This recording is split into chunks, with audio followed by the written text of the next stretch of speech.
grâce à un gars de Marseille aux 2 initiales fulgurantes. ZZ avait lavé l'affront et offert la fierté et la joie à la France rassemblée. C'était donc ce personnage, déjà historique, que je m'apprêtais à connaître personnellement, que j'allais chasser au quotidien, sur lequel je devais désormais exercer mon métier. J'étais nul et non venu à l'heure de caresser la balle, mais je me disais, pour me rassurer, qu'il n'était pas nécessaire d'être un grand chef de cuisine pour savoir si la soupe est trop épicée. Tel un jeune amoureux encore un peu gauche qui cherche à aborder la demoiselle de ses rêves, je préparais mes phrases comme on écrit un sonnet. Je voulais avoir l'air sérieux et sûr de moi, montrer de prime abord à l'icône de la République qu'il venait d'entrer sur mon territoire, dans mon espace madrilène, et que je souhaitais l'accueillir avec éducation, délicatesse et retenue. Je divaguais dans mes pensées quand il surgit à 3 mètres de moi. C'était l'heure. Le premier instant d'une histoire dont ni lui ni moi ne pouvions soupçonner ni la teneur, ni la longévité.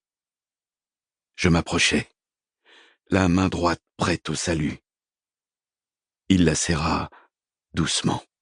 « Bonjour Zinedine, je suis Frédéric Hermel, le correspondant à Madrid de l'équipe et de RMC.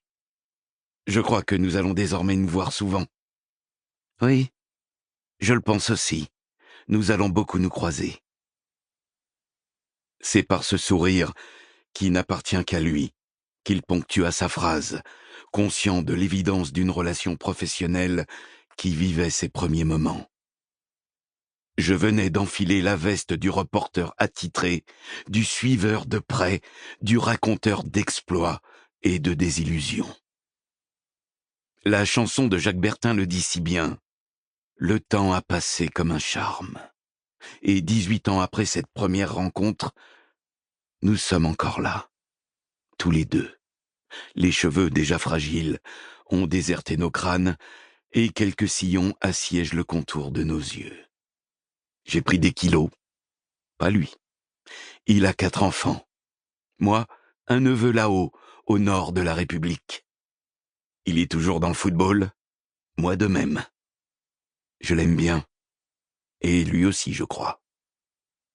Oui, 18 années se sont ajoutées à ces 2 mains incertaines qui s'étaient frôlées par un midi brûlant de la capitale espagnole. Notre relation a atteint sa majorité. Elle est devenue adulte et peut faire ce que bon lui semble. C'est un anniversaire que je me devais de fêter avec ceux que je respecte le plus, avec ceux que je connais de mieux, de l'encre et du papier. Souvent, au cours de ces saisons qui passaient, des propositions de livres ou de documentaires venaient chatouiller mes oreilles et gratter mon ego. En 2006, après le fameux coup de boule de la finale du mondial contre l'Italie, des Anglais avaient même tenté de me commander un récit trash, puisque tel était le qualificatif employé par le renifleur de mort attablé devant moi. J'avais toujours tout refusé. Par honnêteté, par pudeur, par paresse aussi parfois. Puis est venu le parfum de la cinquantaine, la maturité des souvenirs et la démangeaison de la main droite. Quand le 31 mai 2018, après 2 ans et demi de triomphe, après 9 trophées alignés côte à côte, Zizou, l'entraîneur, a décidé de quitter le Real et de s'envoler vers un autre futur. Un petit frisson a parcouru mon esprit. J'avais le sentiment de lui avoir posé ma dernière question de journaliste. J'étais persuadé de ne plus jamais le revoir à la tête de l'équipe de son cœur. Il était peut-être temps d'associer des lettres pour faire des mots pour faire des phrases pour faire des chapitres pour faire un livre. Un livre sur Zidane. Mon livre sur celui que j'accompagne et qui m'accompagne Depuis Pour continuer à écouter ce livre audio gratuitement, cliquez sur le lien dans la description et vous pourrez l'écouter en entier sans frais grâce à l'essai de 30 jours d'Audible.